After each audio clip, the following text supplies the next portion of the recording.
How's it going, everybody? Welcome back to another video in the Rotherham United tape here on Football Manager 2020. Today we've got quite a bumper episode. We've got loads of transfers to show you guys that we've been up to really over in January. You guys know it's been a decent season so far, but could be better. So I'm hoping these transfers can give us that little nudge towards promotion. If you are enjoying the series, hit the like button, subscribe to the channel if you're new, guys, and let me know your thoughts in the comment section down below on these signings.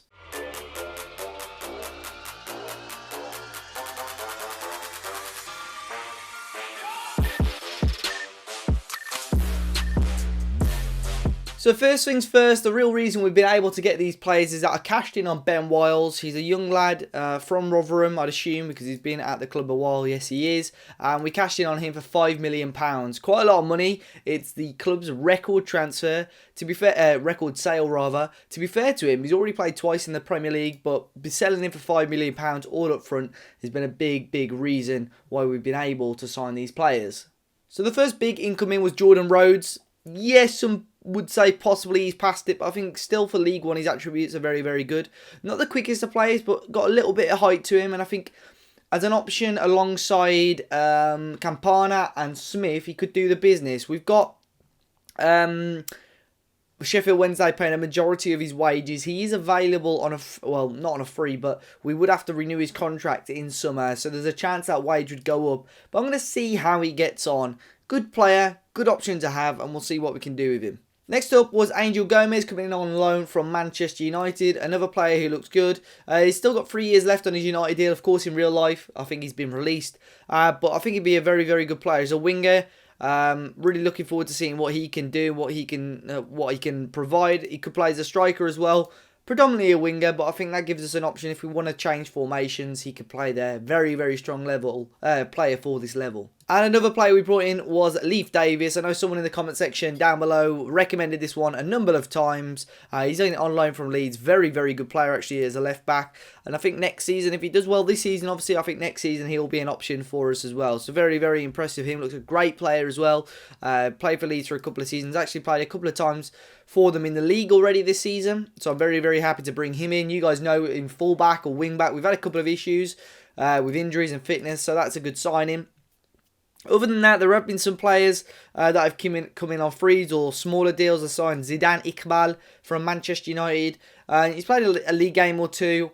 He's not a bad player. Signed him up for 90k. The scouts seem to really like him, but signing him up, he's okay. Also, Cameron Stanley came in. That was another one the under-23s manager or the head of youth development sorted. And other than that, I don't think there's been any out, really. No, other than that, it was just the Ben Wiles transfer out. So, yeah, a few players in. Still got a bit of money in the bank, which we'll talk about shortly. But let's go and see how we've been getting on in the league. So, since we last met, we kicked off with a win over Coventry in the league. We beat them 2-1, actually going 1-0 down to Matt Godden. But Trevor Clark and Leonardo Campana finally back on the score sheet to give us a 3 points against Coventry at St Andrews Stadium. Yeah, really impressive performance against Coventry, who are a team who started the season really well. They've got downhill slightly, but still a really important 3 points. However, we then lost out to Oxford 1-0. Frustrating game of football. Cameron Brannigan went from hero to zero, really. He scored from a set piece 7 minutes into the game. He was then sent off in the second half. We tried to attack. You can see there 28 shots to their 6. Again, we really did dominate, but we couldn't break them down, and unfortunately, we lost the game. We did then bounce back with a win in the Leasing.com trophy. We beat Sunderland 4-2. We were actually 1-0 down within the first minute of the game. We then scored twice. Curtis Tilt and Jamie Lindsay putting us back ahead. Luke O'Nien then equalised for Sunderland, but then Matt O'Reilly and Ogbeni scoring at 2 goals in the last 20 minutes of the game to get us a win and to see us through into the next round. We also took that form into the league. We beat Bristol Rovers 2-1. Michael Smith scoring twice in that game, cancelling out Johnson Clark-Harris's early goal. Great win for us. Another 3 points to give us a big push in the league. You can see there, Tom Davis, 4.6. Very rare you see a rating that low. However, we did crash out of the Leasing.com trophy in the quarter-final. It was actually against Bradford City, who I believe they were in our group, and we lost out to them 2-0. Actually, a pretty strong team by us as well. A disastrous performance. To be honest, we got battered by Bradford. They did really, really well. We then got a draw against Peterborough, 0-0. Very, very boring game. Very few chances in this match. Neither side could score, so we both cancelled each other out and had to settle for a point. And the most recent game saw us lose 1-0 to Ipswich. Emir Hughes scoring the only goal of the game to give the Tractor Boys the victory. So, the form recently, especially in the last 3 games, we haven't won in the last 3 games in all competitions. We've got a couple of wins here and there in the league. But of course, we're at all competitions now. It's just a league that we have to focus on. And I'm hoping that we can do that. So, in the competitions, as you can see, we're now just dropped out of the top 6. We are 7th. There's a couple of teams ahead of us with games in hand as well, which isn't great. So, we really do need to start winning games. Again, goal difference is very, very strong. But with the likes of Leonardo Campana and co. drying up with the goals, it is not good for us at the moment. If we look here, the last time he scored was against Coventry. And before that, you know, he was free. Look at that. 2, 4, 6, 8, 9, 10 goals there in 5 games. And then he's just dried up recently, which is a little bit of a concern. So we really need him back on top form. It's very, very frustrating that, you know, we can't get him scoring and firing. And of course, we've got options now. Our squad is a lot bigger than what it was, of course, in the last video.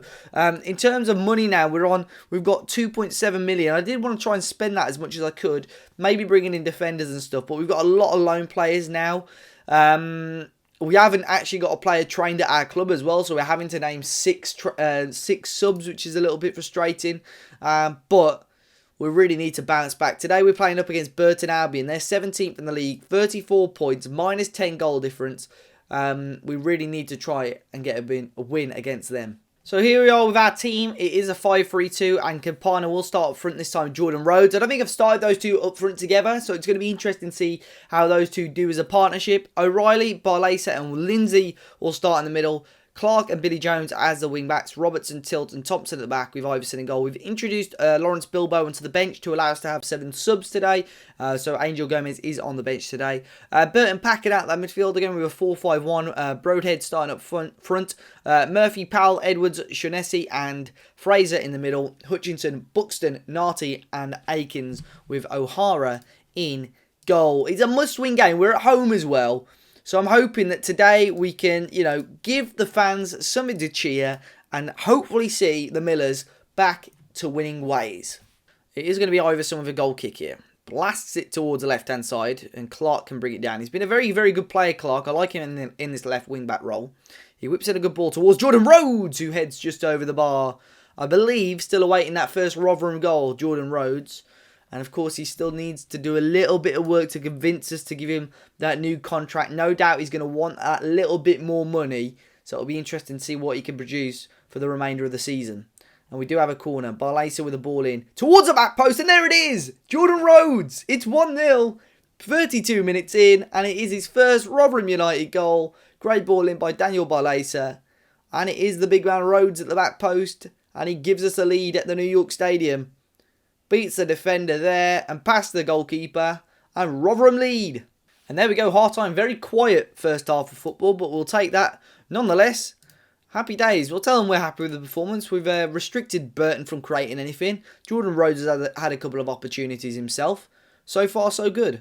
Long throw-in. Come on. Clark. Ball in. Goalkeeper comes and collects it quite easily there for Burton. As it stands, Burton have had just 1 shot to our 14. Possession is pretty equal, but we're shutting them out quite effectively so far. Long ball here, and it is Billy Jones.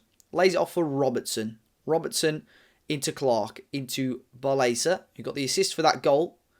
Almost dispossessed, but he keeps hold of the ball there. Are we going to see Billy Jones attack? We are. Billy Jones now. Can he whip one in? He'll lay it off for Lindsay, who's going to have a crack. Oh, that's a lovely goal. Jamie Lindsay. What a strike that is. 30 yards out. An absolute bullet from the central midfielder to send Rotherham 2-0 up. Look at this. Lindsay sort of starting the attack almost. And Billy Jones returning the ball to Jamie Lindsay. A foot like a traction engine from the central midfielder across the goal and into the back of the net. So Burton Albion possibly with a chance to get themselves back in this game with just over 10 minutes to go. Here is Akins on the right hand side. Lays it off for Shaughnessy. into Quinn, who strikes himself as well, and Stephen Quinn gets Burton back in the game, and it's another nice goal, to be fair. Iverson's position just seemed to be just a little bit off there, but Quinn got some serious technique on that ball to find the back of the net. Aiken started the move, Shaughnessy there, finding him there, and just strange little bend, but it just seems like Iverson just reacted quite slow. It goes for that group of players, to be fair, but Burton are back in the game. Throwing again for Rotherham United. Are we going to play this one short or are we going to go long? Billy Jones does go long towards Campano, who needs a goal. And he couldn't quite connect with it. It makes it easy for O'Hara in goal. We've got a few minutes left in this game. I am going to bring Leonardo Campano off. We'll give Angel Gomez a bit of a run around. And we'll also bring on Sean McDonald for Barlaser in the middle of the park to see if we can just see out this game with a couple of minutes to go. We're into stoppage time. It looks like, as it stands, Rotherham United are going to get the 3 points, and we certainly do. A big 3 points as well, guys. We've beaten Burton 2-1 quite convincingly. A little bit frustrating for us to concede that goal with Stephen Quinn, but Jordan Rhodes and Jamie Lindsay with the goals to make the difference, and that sees us get 3 points. And there we go, confirmation of our victory today, and that moves us up for the time being up to 5th place. Still knocking on the door, really, and to be fair, now Ipswich and Bristol Rovers have really found their form. They're quite a way clear of us, 5 points and even 10 points. Ipswich doing really, really well. So, automatic promotion may be off the cards. However, we've got to keep going and hope that we can get playoff football. We're going to come back in March. Of course, it's just league games for us now, and I'm going to come back. We've already played Rochdale, haven't we? I'm going to come back for the game against South End. So, in the meantime, we're going to be playing Lincoln, who are 12th in the league. AFC Wimbledon, who are down there and struggling at the moment, as well as Accrington Stanley and MK Dons, who are mid-table, and then Rochdale, who are currently 8th in the league. We'll come back for the game against Southend, who are down there in 23rd. But guys, I hope you are keeping well. Hope you did enjoy it today. Rotherham United back to winning ways with 49 points now. We just need to find that little bit of firepower and consistency to hopefully keep up our promotion push. Be sure to hit the like button down below, guys. Subscribe to the channel if you're new. Enjoy the rest of your day, and I'll see you all very, very soon.